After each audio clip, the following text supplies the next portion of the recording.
मित्रों, ऐसा कहा जाता है कि भगवत गीता सिर्फ केवल एक धर्म के लिए नहीं है, बल्कि धरती के हर इंसान को समझना बहुत जरूरी है, ताकि वो अपनी जिंदगी में सुख, शांति और सफलता को प्राप्त कर सके।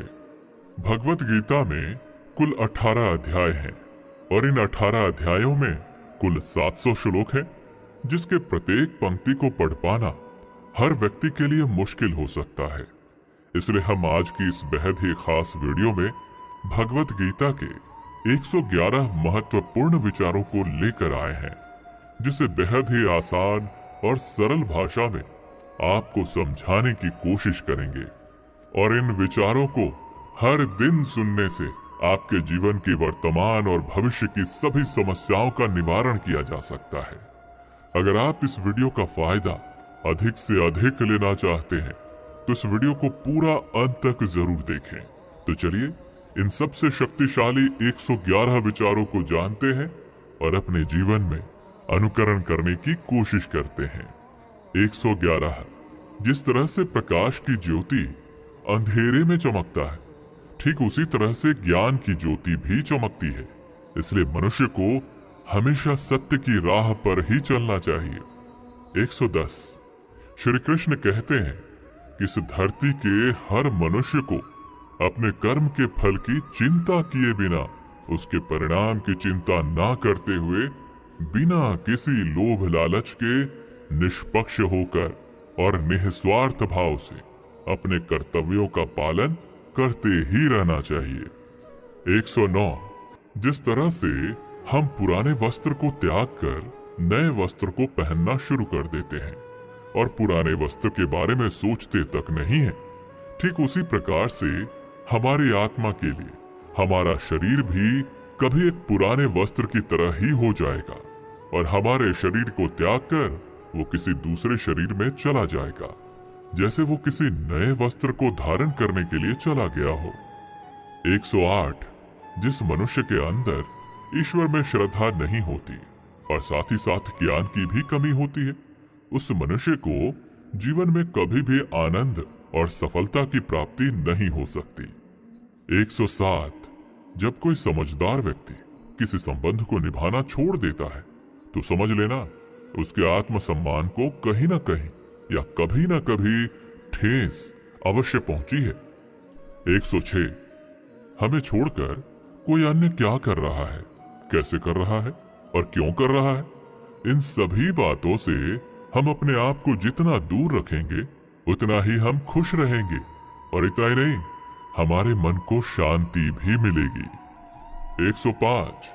जो दिल से अच्छे हैं, जिनमें दया की भावना है और जो दूसरों की तकलीफों को समझते हैं, उन्हें दोबारा जन्म नहीं लेना पड़ता और मोक्ष की प्राप्ति करके उसकी आत्मा परमात्मा में लीन हो जाती है। 104। मोह उसी पर करें जिस पर आपका अधिकार है, और जिस पर आपका अधिकार है ही नहीं उसका कभी भी मोह नहीं करना चाहिए। 103। प्रबुद्ध व्यक्ति अर्थात जो जानकार है या जागृत है, उनके लिए कचरे का ढेर, पत्थर और सोना सभी एक जैसा ही होता है। 102। आपके कर्म ही आपकी पहचान है, वैसे तो एक ही नाम के हजारों इंसान हैं। 101। प्रेम सदैव माफी की उम्मीदें रखता है और क्रोध सदैव माफी को सुनना पसंद करता है। 100। विषय के बारे में सुनने से मनुष्य को आसक्ति होती है, इससे उनमें कामना की इच्छा पैदा होती है और कामनाओं में अड़चनों के होने से क्रोध की उत्पत्ति होती है। 99। जो व्यक्ति हमेशा संदेह करते हैं, उनके लिए प्रसन्नता ना तो इस लोक में है और ना ही किसी और जगह। 98। कर्म वो फसल है जिसे प्रत्येक मनुष्य को किसी भी हाल में काटना ही पड़ता है। इसी कारण से हमेशा हमें अच्छे बीज ही बोनी चाहिए ताकि अच्छी फसल को काट सके। यानी कि अगर कर्म हमारा अच्छा होगा तभी तो उसके परिणाम भी अच्छे होंगे। 97। जो भी होने वाला है वो हर हाल में होकर ही रहेगा और जो नहीं होने वाला है वो कभी भी नहीं होगा। ऐसा ज्ञान जिनके बुद्धि में होता है वो कभी भी परेशान नहीं होते। 96। अच्छे कर्म करने के बाद भी लोग आपके बुराइयों को ही याद रखेंगे। इसलिए समझदारी इसी में है कि लोग क्या कहते हैं हमारे बारे में, उस पर कभी भी ध्यान नहीं देना चाहिए और अपने कर्म को पूरा करना चाहिए। 95, जितना हो सके खामोश रहना ही बेहतर है, क्योंकि ये आपको तो जानना ही चाहिए कि आपकी जुबान ही आपसे सबसे ज्यादा गुनाह करवाती है। 94, भगवत गीता में श्री कृष्ण जी अर्जुन से कहते हैं कि हे अर्जुन, मेरा परम भक्त जो हमेशा मुझे याद करता है और एक चित्त मन से मेरी पूजन करते हैं, उन भक्तों के कल्याण के लिए जिम्मेदारी मेरी ही है। जो भी भक्त मेरे भक्ति में श्रद्धा नहीं रखते वो मुझे प्राप्त नहीं कर पाते, इसलिए वो जन्म मृत्यु के भौतिक मार्ग में फंसे ही रह जाते हैं।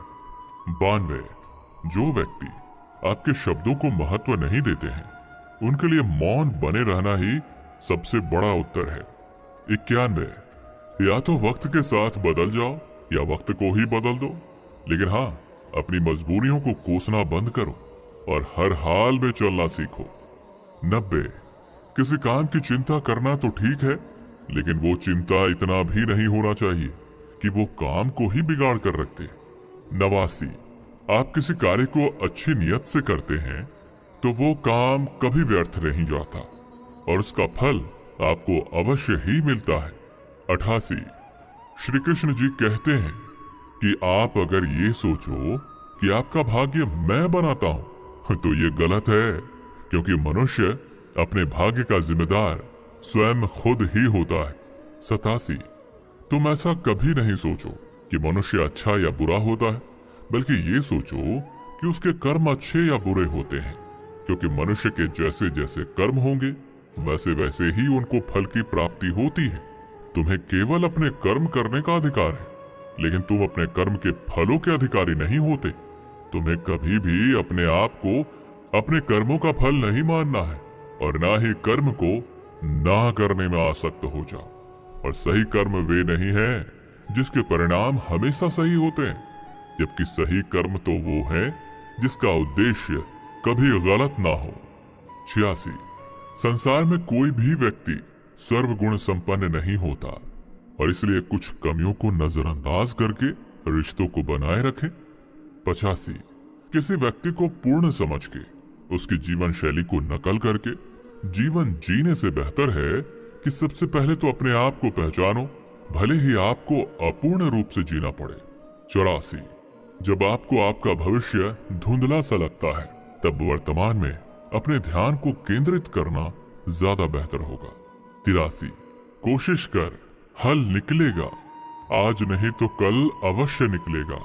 अर्जुन सा लक्ष्य रख, निशाना लगा, फिर तो मरुस्थल से भी जल निकलेगा। 82, मनुष्य की सबसे बड़ी गलती वो होती है जिस गलती से हम सीख नहीं पाते। 81, जब हमारा मन कमजोर होता है तो हमारी परिस्थितियां हमारी समस्या बन जाती हैं, और जब हमारा मन स्थिर होता है तो वही परिस्थितियां हमारे लिए चुनौती बन जाती हैं, और वहीं अगर हमारा मन मजबूत होता है तो उस वक्त परिस्थितियां हमारे लिए अवसर बन जाते हैं। 80, मनुष्य अपनी मानवता को उसी समय खत्म कर देता है जब उसे दूसरों के दुखों पर हंसी आने लगती है। 79, हे अर्जुन, शरीर में रहने वाले का वध कभी नहीं किया जा सकता, इसलिए तुम्हें किसी भी जीव के लिए शोक करने की आवश्यकता नहीं है। 78, समय यही सिखाता है कि जिंदगी कभी किसी की इंतजार नहीं करती और ना ही किसी के लिए रुक सकती है, इसलिए समय उसी के साथ खेलती है जो खिलाड़ी बेहतरीन होता है। 77, सभी को एक ही जैसी दर्द महसूस होती है, मगर उनके हौसले अलग अलग होते हैं, और उस स्थिति में जो कोई भी संघर्ष कर लेता है तो वो निखर जाता है, और जो उस वक्त निराश हो जाता है वो बिखर जाता है। 76, किसी मनुष्य द्वारा किए गए कर्मों के आधार पर भविष्य में मिलने वाले विजय या हार, लाभ या हानि, खुशी या दुख से कभी परेशान होकर चिंता से ग्रसित नहीं होना चाहिए। 75, यदि आप उन गलतियों से नहीं सीखते हैं तो वही गलती आपके लिए सागर जैसा प्रतीत होती है, और यदि आप उन गलतियों से सीखते हैं तो वही गलती सीढ़ी बन जाती है। निर्णय आपका है कि चढ़ना है या डूब जाना है। 74, समस्याएं कभी इतनी ताकतवर नहीं होती जितना कि हम उसे मान लेते हैं। 73, क्या कभी आपने सुना है कि अंधेरे ने कभी सुबह होने ही नहीं दिया। 72, गलतियां छोड़ना गलत नहीं है, बस शुरुआत खुद से होनी चाहिए। 71, ये हमेशा जरूरी नहीं है कि हर बार आपके शब्दों को सही समझा जाए, इसलिए कई बार आपको मौन रहना भी बेहतर होता है। 70, जो जितना शांत होता है उतना ही ज्यादा अपनी बुद्धि का प्रयोग करने की काबिलियत रखता है। 69, अपने प्रति हो रहे निंदा के कारण अपने लक्ष्य को ना बदलें, क्योंकि जैसे ही आपको लक्ष्य मिल जाएगी वैसे ही वही निंदा करने वाले लोगों की राय भी बदल जाएगी। 68, आपकी हार और जीत आपके सोच पर निर्भर करती है। अगर आप मान लेते हैं तो हार हो जाती है, और ठान लेते हैं तो जीत होगी। 67, सबसे समझदार और बुद्धिमान व्यक्ति वही है जो सफलता प्राप्त करने पर